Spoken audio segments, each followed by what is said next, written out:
नमस्कार, स्वागत है आपका आपके YouTube channel mind gaming mathematics पर। टाइम, स्पीड और डिस्टेंस के एक बहुत बेहतरीन कंसेप्ट को आज हम लोग डिस्कस करने वाले हैं।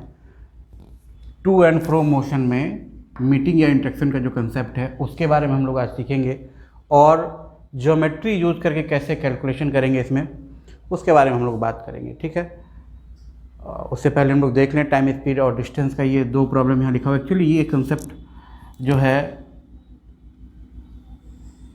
इस प्रॉब्लम के लिए मुझे लगा कि बताना चाहिए आप लोगों को। ये प्रॉब्लम एक बार हम लोग देख लेते हैं।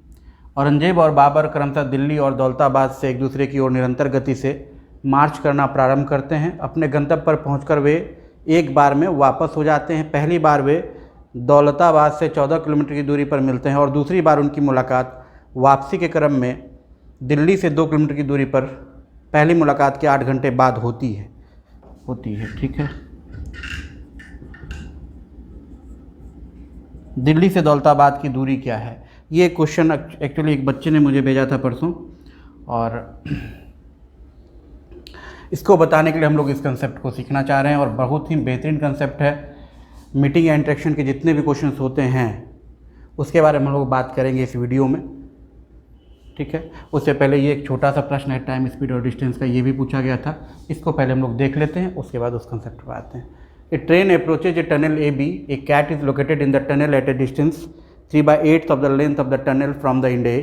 When the train whistles, the cat starts running towards the end A, and it will catch the train at the entrance. If the cat starts running towards B, it will catch the train at B. Find the ratio of their speeds.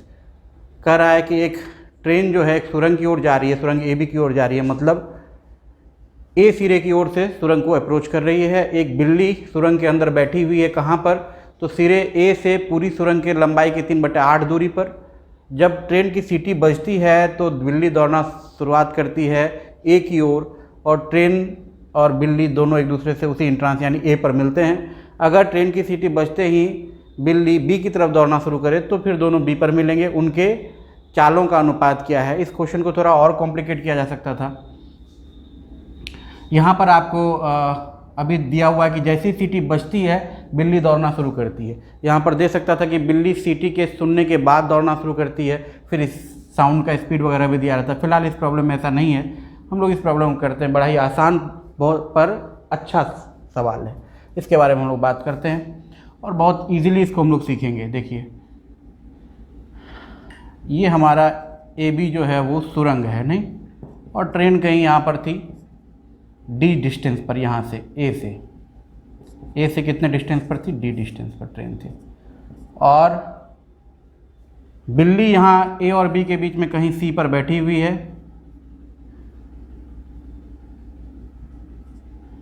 ये पूरी दूरी 8 है, तो ये यहाँ से यहाँ तक की दूरी 3 है, तो ये बाकी बची दूरी आपके पास बच जाती है 5। ठीक है, पहली दफ़ा जब ट्रेन की सीटी बजते ही बिल्ली दौड़ना आरंभ करती है तो ट्रेन पहुंचेगी यहाँ से A तक, यानी D दूरी तय करेगी, और बिल्ली पहुंचेगी C से, ये पहुंचा T से A तक और ये पहुंचा C से A तक। नहीं, यानी ट्रेन ने जितने समय में D दूरी तय की, बिल्ली ने उतने समय में 3 दूरी तय की। क्लियर है? दूसरी दफ़ा जब बिल्ली B एंड की तरफ दौड़ना शुरू करती है तो ट्रेन पहुंचेगी यहाँ से B तक। ठीक है, ये दूरी टोटल जो तय होगी वो होगी D+8। नहीं, और बिल्ली जो कहीं C पर थी वो कितनी दूरी तय करेगी? 5। क्लियर है? अब ध्यान देने वाली बात यहाँ ये है कि जितनी देर में ट्रेन यहाँ से A तक पहुँची, यानी ट्रेन ने D दूरी तय की है, तो इस लाइन से हमें पता है कि ट्रेन की D दूरी जितनी देर में तय होती है उतनी देर में बिल्ली 3 दूरी तय करती है। तो बिल्ली इधर से इधर चलेगी, 3 दूरी तय करके कुछ यहाँ पहुँच चुकी होगी नहीं, और यहाँ से इसको तय करने के लिए कितना बच गया? 2। ये 2 दूरी बिल्ली यहाँ से चल के तय करेगी, और ट्रेन कहाँ? यहाँ से यहाँ कितनी? 8। ठीक है, ट्रेन यहाँ तक पहुँच चुकी थी, बिल्ली यहाँ तक पहुँच चुकी थी। अब यहाँ से जितने समय में बिल्ली पहुँची B तक, यानी 2 दूरी बिल्ली ने तय किया, उतने समय में ट्रेन ने A से लेके B तक का यानी 8 की दूरी तय की है। क्लियर है? चलिए, अब यहाँ से हम लोग दोनों के स्पीड का रेशियो निकालते हैं। टाइम, स्पीड और डिस्टेंस में हम लोग एक ही फॉर्मूला जानते हैं, एक ही कंसेप्ट जानते हैं, speed into time is equal to distance, है ना, चाल गुना समय बराबर दूरी। अगर यहाँ हम लोग समय को कांस्टेंट कर दें तो देखिए क्या होगा, S प्रोपोर्शनल टू D या D प्रोपोर्शनल टू S, नहीं, यानी S1 by S2 will be equal to D1 by D2, मतलब कि चाल का जो अनुपात होगा वो समान समय में तय की गई दूरी के अनुपात के बराबर होगा। Ratio of the speeds will be equal to the distance travelled in equal interval of time. ठीक है, तो यहाँ भी देखिए दोनों को इक्वल इंटरवल ऑफ टाइम मिला है। ए से बी जाने में ट्रेन को जितना टाइम मिला है उतना ही टाइम बिल्ली को इस पॉइंट से बी तक पहुँचने में मिला है। तो यहाँ से हम लिख सकते हैं ट्रेन का स्पीड और बिल्ली का जो स्पीड है उसका रेशियो उस समान समय में ट्रेन द्वारा तय की गई दूरी यानी 8 बटे बिल्ली द्वारा तय की गई दूरी यानी 2, यानी 4:1। क्लियर है, ये स्पीड आ जाएगा, स्पीड का रेशियो आ जाएगा ट्रेन और बिल्ली का। ये बड़ा ही छोटा पर अच्छा प्रॉब्लम था, है ना। अगर आपको समझने में कोई भी समस्या हो तो आप वापस से वीडियो देखिए, अगर फिर भी कोई समस्या हो तो आप कमेंट के माध्यम से बता सकते हैं। हम अगले वीडियो में प्रयास करेंगे कि आपकी उस समस्या का समाधान करें। चलिए, तो हमारा पर्पस एक्चुअली इस वीडियो में सीखना है टू एंड फ्रो मोशन के बारे में। ठीक, उसके बारे में हम लोग बात करेंगे। आइए एक एग्जांपल के थ्रू उसको जानते हैं। ठीक, चलिए आगे बढ़ते हैं। मीटिंग और इंटरेक्शन के कंसेप्ट को हम लोग सीखने वाले हैं टू एंड फ्रो मोशन में। तो सबसे पहले जान लें टू एंड फ्रो मोशन क्या है यहाँ पर, जिस क्वेश्चन की हम लोग बात कर रहे हैं उसमें, और मीटिंग या इंटरेक्शन क्या चीज़ है उसके बारे में हम लोग बात करेंगे। ठीक है, टू एंड फ्रो मोशन क्या है उसके बारे में बात करें तो देखिए क्या है कि अगर ए और बी दो बिंदु हैं, आगे अगले वीडियो में हम लोग सर्कुलर ट्रैक में सेम चीज़ डिस्कस करेंगे। अभी हम लोग रेक्टिलिनियर ट्रैक मतलब सरल रैखिक जो गति है उसमें बात कर रहे हैं। दो बातें हो सकती है कि दो व्यक्ति एक ही समय पर एक ए से शुरुआत करे और बी से शुरुआत करे, दूसरा एक दूसरे की ओर, ए वाला बी पर पहुँचे फिर वापस बी से ए आए और फिर ए से बी, इस तरह से अनंत समय तक चलता रहे, अनवरत चलता रहे। उसी प्रकार बी वाला बी से ए पहुँचे, ए से बी पहुँचे, है ना, और ये इसी प्रकार अनवरत समय तक चलता रहे। तो ये कहलाता है इस तरह का प्रॉब्लम जो हम लोग बात कर रहे हैं। या यहाँ पर दोनों एक साथ एक ही बिंदु से शुरुआत कर सकते थे, ए और बी दो बिंदु है लेकिन दोनों व्यक्ति ए से ही शुरुआत कर रहे हैं, किसी का स्पीड ज़्यादा दूसरे का कम है ना, V1 और V2 है ना, दोनों एक ही बिंदु से शुरुआत कर रहे हैं, बी पर पहुंचकर वापस आ रहे हैं। ठीक, तो ये बात भी हो सकती है, दो स्थिति पैदा हो सकती है, दोनों एक दूसरे की ओर शुरुआत करें एक साथ, अलग अलग बिंदुओं से, दोनों एक साथ एक ही बिंदु से शुरुआत करें। ठीक है, दौड़ने की, चलने की, जो भी है, गाड़ियाँ हो सकती है, व्यक्ति हो सकते हैं, कुछ भी हो सकता है। तो इस तरह का जो मोशन है अगर ये अनवरत चलता रहे ए से बी, बी से ए प्रत्येक के द्वारा, तो ये टू एंड फ्रो मोशन यहाँ पर कहला रहा है, जिस प्रॉब्लम की हम लोग चर्चा कर रहे हैं। ठीक है, चलिए, ऐसे आप लोग फिजिक्स में टू एंड फ्रो मोशन को जानते हैं कि अगर एक ही बिंदु के इर्द गिर्द गति होती है, नहीं जैसे घड़ी के पेंडुलम की गति, वो टू एंड फ्रो मोशन होता है। ठीक,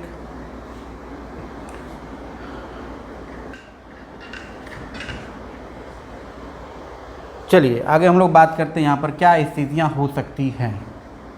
ठीक, उससे पहले हम लोग जान लेते हैं कि इंटरेक्शन या मीटिंग क्या है। इंटरेक्शन और मीटिंग, कई लोग कन्फ्यूजन में रहते हैं इसमें। ठीक है, इंटरेक्शन का मतलब मीटिंग भी हो सकता है और ओवरटेक भी हो सकता है। क्या है ये, उसके बारे में बात करें हम लोग। मान लीजिए कि दो लोग ए और बी जॉगिंग कर रहे हैं एक ही ट्रैक पर, ए चला जा रहा है, पीछे से बी आया, बी की स्पीड ज़्यादा थी, ए को पार करके आगे निकल गया। तो इसको हम लोग क्या बोलेंगे, मीटिंग बोलेंगे या ओवरटेक बोलेंगे? ऑब्वियसली ओवरटेक बोलेंगे। ठीक है, और ऐसा हुआ कि ए जा रहा था, सामने से बी आया, तो उसको हम लोग क्या बोलेंगे, मीटिंग बोलेंगे। ठीक, यानी अगर अपोजिट डायरेक्शन से आ रहे लोगों का होता है इंटरेक्शन तो वो मीटिंग कहलाता है, और सेम डायरेक्शन में जा रहे लोगों को अगर कोई एक दूसरे को पार कर जाता है, जो फास्टर है वो स्लोअर वन को पार कर जाता है, क्रॉस कर जाता है, तो वो कहलाता है ओवरटेक, है ना। और दोनों को साथ में हम लोग बोलेंगे इंटरेक्शन। ठीक, कुछ और चीज़ें आगे हम लोग डिस्कस करेंगे। चलिए यहाँ बात करते हैं, पहली स्थिति हम लोग ले रहे हैं जहाँ पर ए और बी एक दूसरे के विपरीत, यानी एक दूसरे की ओर, विपरीत दिशा मतलब एक दूसरे की ओर चलना शुरू करते हैं। ए ने यहाँ से चलना शुरू किया, सॉरी P ने यहाँ से चलना शुरू किया बिंदु A से और Q ने बिंदु B से चलना शुरू किया। इसकी स्पीड है v1 और इसकी स्पीड है v2। ठीक है, क्लियर है। चलिए, अब ये टाइम एंड डिस्टेंस का सिंपल कंसेप्ट है। अगर इसको A से B पहुंचना है, इसको B से A पहुंचना है, A से B के बीच की दूरी आपको दी हुई है d। ये पहला केस है, केस 1 है ना, when they start moving towards each other at the same time। जब वो एक ही समय पर एक दूसरे की ओर चलना शुरू करते हैं, उस स्थिति की हम लोग बात कर रहे हैं।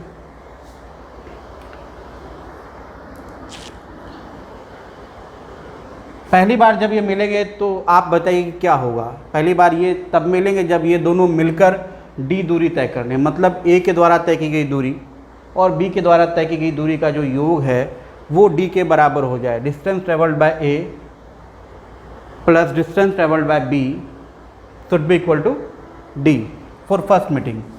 तो पहली मीटिंग के लिए जो डिस्टेंस है वो लग जाएगा हमको कितना, डिस्टेंस हो जाएगा कितना d। तो जो टाइम है पहली मीटिंग के लिए वो टाइम कितना होगा d bye v1 plus v2, यानी इसको हम लोग कुछ नाम दे देते हैं t का। एक चार्ट, एक टेबल हम लोग बना लेते हैं। चलिए देखिए,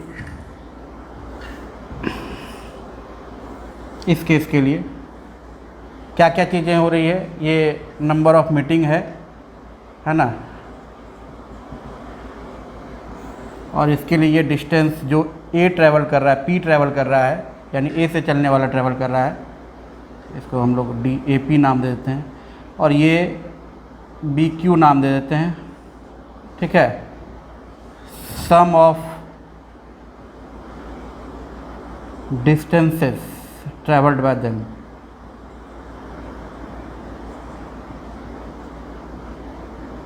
और ये अगला एक कॉलम और हम ले रहे हैं टाइम का। देखिए, घबराइएगा नहीं, ये चीज़ आप लोग पहले से बहुत लोग जान रहे होंगे, पर आज हम लोग जानते हैं कि ये आता कहाँ से है। और फिर इसके अलावा भी कुछ चीज़ें हैं, हम लोग ट्रैकर लगाएंगे उनके जो जर्नी है उनकी उसमें, और फिर ज्योमेट्री से भी सॉल्व करेंगे प्रॉब्लम को। यहाँ पर टाइम हम लिख रहे हैं। ठीक है,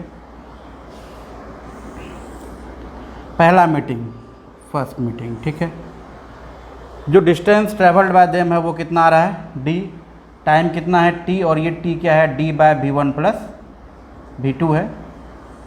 ठीक है, अब आप बताइए कि यहाँ पर जो डिस्टेंस ट्रेवल है इनके द्वारा, इसको आप लिख सकते हैं v1t और v2t।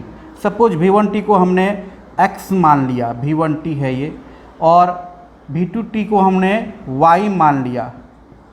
ठीक है, इसको x मान लिया हमने, इसको y मान लिया। ये डिस्टेंस हमने मान लिया है कि पहले मीटिंग होने तक जो व्यक्ति A से चला था, यानी P ने x डिस्टेंस ट्रेवल किया है और Q ने y डिस्टेंस ट्रेवल किया है। तो ये जो d डिस्टेंस है ये it should be equal to x plus y. Clear, it should be equal to x plus y. चलिए आगे चलें, सेकेंड मीटिंग के लिए हम लोग आते हैं। चलिए, सेकेंड मीटिंग के लिए क्या हो रहा होगा, देखिए दोनों चल कर के पहली बार कहीं यहाँ मिले होंगे, ये इधर से आकर के मिला होगा, ये इधर से आकर मिला होगा। अब दूसरी बार अगर मिलना चाहते हैं तो इसको वापस यहाँ आना पड़ेगा, यहाँ से बैक होगा, ये इसी पाथ पर होगा, जो कि हमारे पास दर्शाने के लिए और कुछ है नहीं, तो इसी पाथ का एक हम यहाँ पर प्रोजेक्शन ले रहे हैं, और कहीं यहाँ आके मिल गया। और ये वाला जो इधर से चला था Q, B से चला था, और P जो A से चला था, ये Q यहाँ पहुँचा यहाँ के बाद और वापस यहाँ आ गया। ठीक है, और ये पॉइंट कुछ अलग सा था, यहाँ मिल गया। क्लियर है। तो अब डिस्टेंस कितना तय हुआ बताइए, तो डिस्टेंस कितना तय हुआ, डिस्टेंस तय हुआ देखिए इसके लिए जो यहाँ पर था A से चलने वाला, यहाँ से लेके यहाँ तक, और ये जो B से चलने वाला था यहाँ से लेके यहाँ तक, तो दोनों डिस्टेंस जोड़ करके कितना होगा 2D, है ना। यानी पहली बार D डिस्टेंस, दूसरी बार वहाँ के बाद 2D और, तो D प्लस 2D यानी 3D डिस्टेंस पर। क्लियर है। कोई दिक्कत? टाइम कितना लग जाएगा? तो d डिस्टेंस में t टाइम लगा था, 2d डिस्टेंस में 2t टाइम लगेगा, तो t प्लस 2t यानी 3t। अब एक बात बताइए कि ये जो डिस्टेंसेज हैं ये कितने होंगे? हाँ, ये कितना हो जाएगा देख लीजिए। आप एक चीज़ समझिए कि पहली बार भी दोनों के लिए समय समान था, समान समय के लिए दोनों चले थे, तो ये दूरी तय किया था v1t जिसको हमने x माना था, इसने दूरी तय की थी v2t जिसको हमने y माना था। वापस फिर से सेम टाइम मिला है, 2t टाइम मिला है, तो ये कितना तय करेगा बताइए? इसका डबल यानी 2x, और ये इसका डबल यानी 2y। क्लियर है?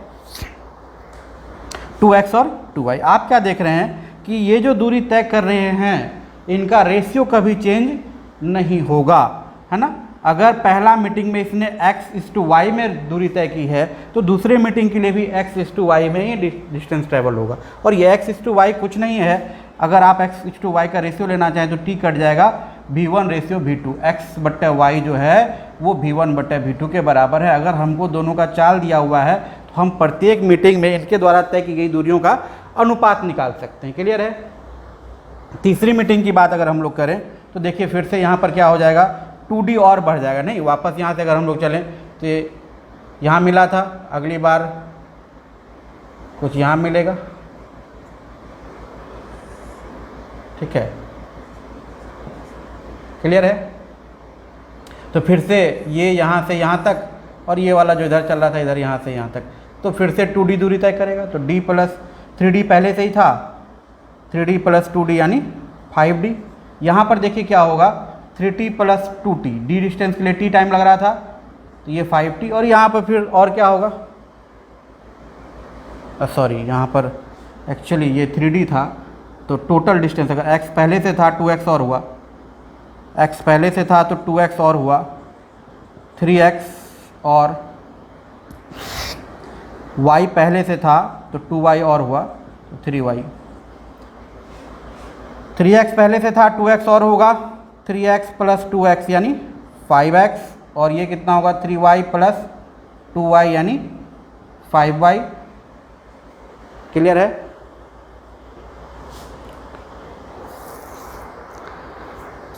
अगर हम लोग बात करें nth मीटिंग की, अगर हम लोग बात करें nth मीटिंग की, यहाँ हम लोग ऊपर लिख दे रहे हैं, नीचे जगह है नहीं। nth मीटिंग की बात करें तो ये जो डिस्टेंस है p का वो कितना हो जाएगा देखिए, 1 3 5 ऑड चल रहा है तो ये 2n-1 इंटू x। ठीक है, ये क्या हो जाएगा 2n-1 इंटू y, ये कितना हो जाएगा 2n-1 इंटू d, और ये कितना हो जाएगा 2n-1 इंटू t। क्लियर है? यानी nth मीटिंग के लिए जो टोटल डिस्टेंस ट्रैवल होगा वो होगा 2n-1 इंटू डी, और जो डिस्टेंस a से चलने वाले के हिस्से में आएगा वो 2n-1 into x, 2n-1 into y. Simply आप इसको ऐसा करें कि इसको v1 रेशियो v2 में क्या करें, बांट दें, है ना। ये जो डिस्टेंस आ रहा है हमारा, इसी डिस्टेंस को x/y का रेशियो, इस दोनों का भी रेशियो कितना है x/y, यानी फाइनली v1 v2 का रेशियो है। तो इस डिस्टेंस को आप v1 रेशियो v2 में बांट दें तो ये दोनों डिस्टेंस आपको मिल जाएगा, और टाइम 2n-1 इंटू टी। तो ये वाला कंसेप्ट था जब दोनों एक दूसरे की ओर चलते हैं एक समान समय पर। ठीक है, क्लियर है? मेरे ख्याल से सबको समझ में आया होगा ये। क्लियर? आगे चलें, जब दोनों एक ही समय पर एक साथ एक ही बिंदु पर से चलना शुरुआत करते हैं उसके बारे में बात करते हैं। When they starts moving from the same point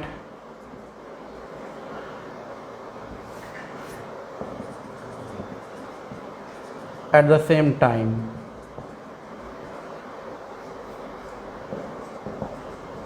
clear?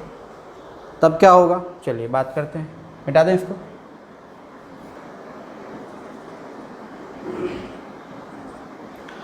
इस बार दोनों ने सेम पॉइंट से मूव करना शुरू किया है सेम टाइम पर, है ना। When they starts moving from the same point at the same time. चलिए इस बार भी हम लोग टेबल बना लेते हैं, थोड़ा ऊपर से बनाते हैं, पिछली बार जगह थोड़ा घट गया था।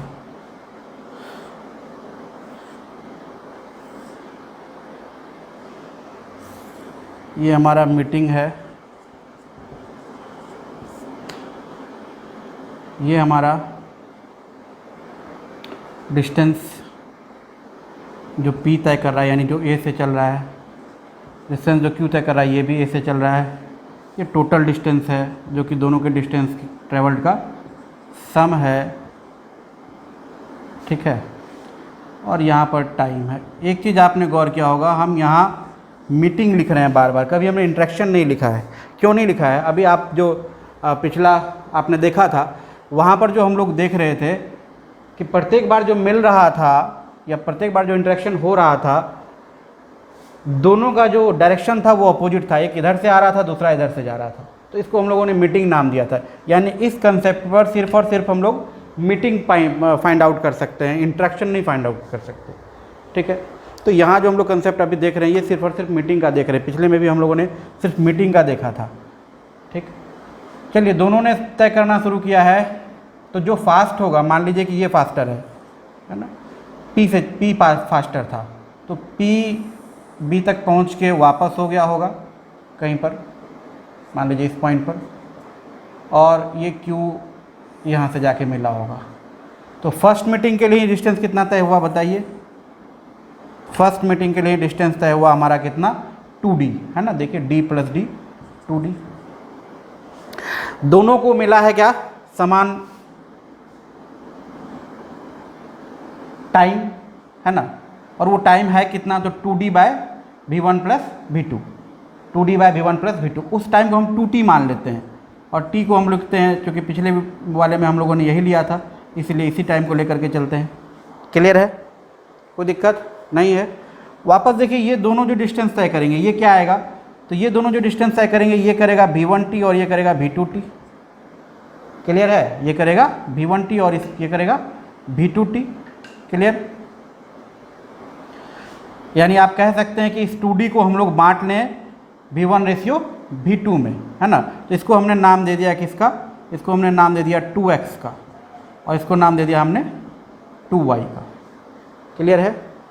क्योंकि D था तो xy चल रहा था, 2D था तो हम लोगों ने 2x 2y नाम दे दिया है। तो वापस ये आप देख लें कि ये जो रेशियो है x/y ये वापस से वही है v1/v2। यानी ये डिस्टेंस क्या होगा कि आप इस डिस्टेंस को v1/v2 में बांट लें। अगली बार जो मीटिंग होगी, सेकेंड मीटिंग, उसकी बात अगर हम लोग करें तो देखिए क्या होगा।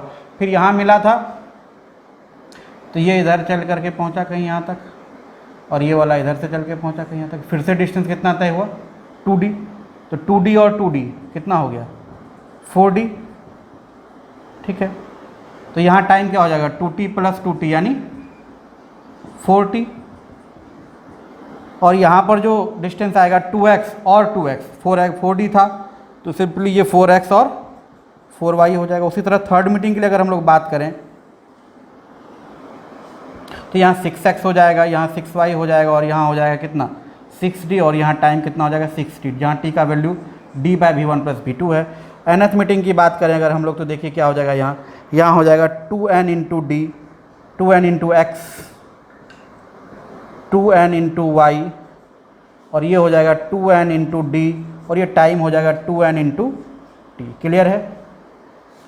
तो यहाँ हम लोगों ने इन दोनों चीज़ों से सीखा है क्या?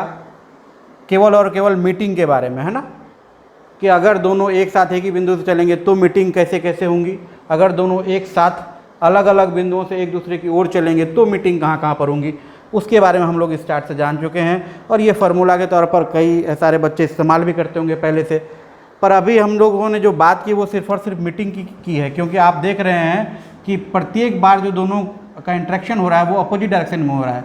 जो यहाँ इस डायरेक्शन में था वो चल करके यहाँ इस डायरेक्शन में है, और जो इधर से जा रहा था वो यहाँ ऐसे है।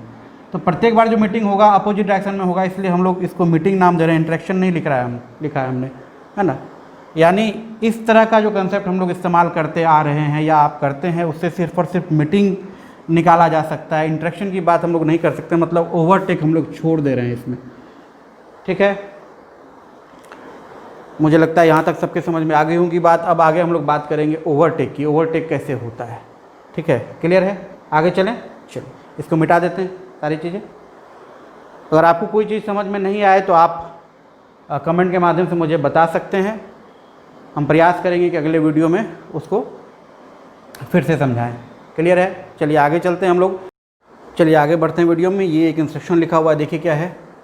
P and Q start moving towards each other from the points A and B with speed 15 km per hour and 25 km per hour respectively and continue their to and fro journey for forever.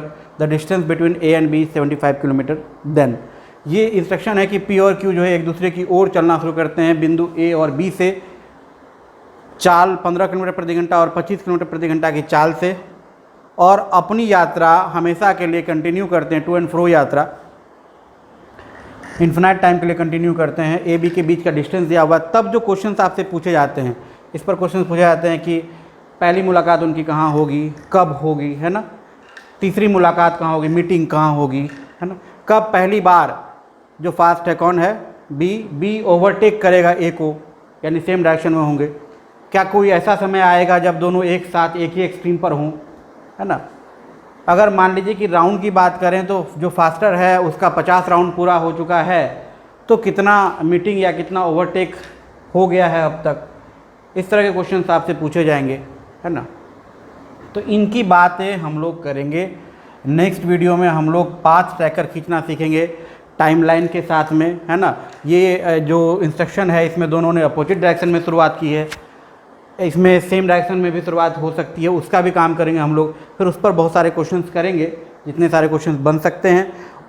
और जो formula हमने पीछे पढ़ा है 2D 4D या 2D 3D, इन सब चीज़ों का, अपोजिट वाले में D 3D 5D का और सेम वाले में 2D 4D 6D का, वो इसमें एप्लीकेबल होगा या नहीं, उसकी बात करेंगे। ठीक है, क्लियर है। मिलते हैं अगले वीडियो में। इसके साथ अगला वीडियो बिल्कुल मिस मत कीजिएगा। धन्यवाद।